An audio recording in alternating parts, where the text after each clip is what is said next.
You know that heavy, stale scent that fills the air the second you turn on an old vacuum? It is that unmistakable smell of pet hair and old dust being recycled through a weak motor and a cheap filter. Most people just accept it as part of the cleaning process, but it really does not have to be that way. I recently spent a lot of time looking into a specific German engineered canister vacuum that everyone seems to recommend for pet owners. It is a machine that feels like it was built in a tank factory rather than a standard home goods plant. The heart of this thing is a massive motor designed to run for 20 years.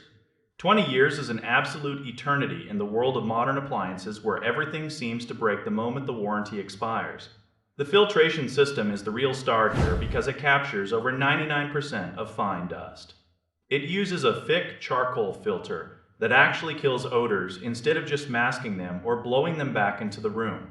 When you are vacuuming up hair from a golden retriever or a long-haired cat, that charcoal layer is the only thing standing between you and a house that smells like a wet dog. Then you have the bags. Most vacuums have those thin paper bags that leak dust the moment they get half full. These are 9-ply material and they feature a self-sealing top. The moment you pull that bag out to toss it, the opening snaps shut automatically. There is no gray cloud of allergens floating back into your lungs or settling on your furniture. It is incredibly satisfying and surgical. However, the experience is not without its frustrations. The power cord is surprisingly short. You only get about 18 feet of reach. In a modern home with large, open rooms, you will find yourself hunting for a new outlet every few minutes. It is a bit of a dance that gets old quickly. Another strange quirk is the brush roll. For a machine that is marketed specifically for cats and dogs, it still struggles with hair wrapping around the roller.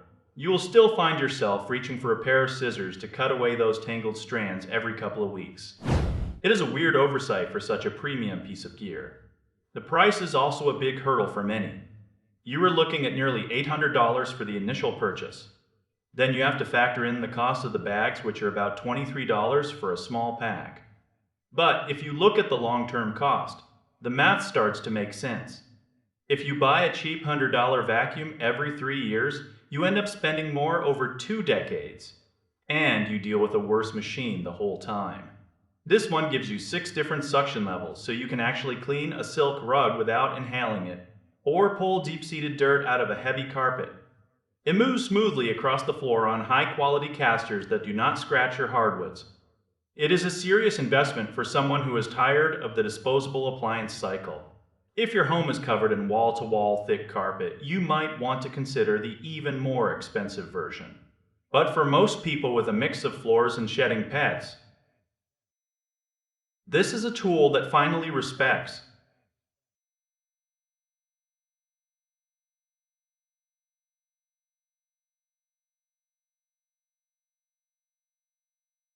Ding!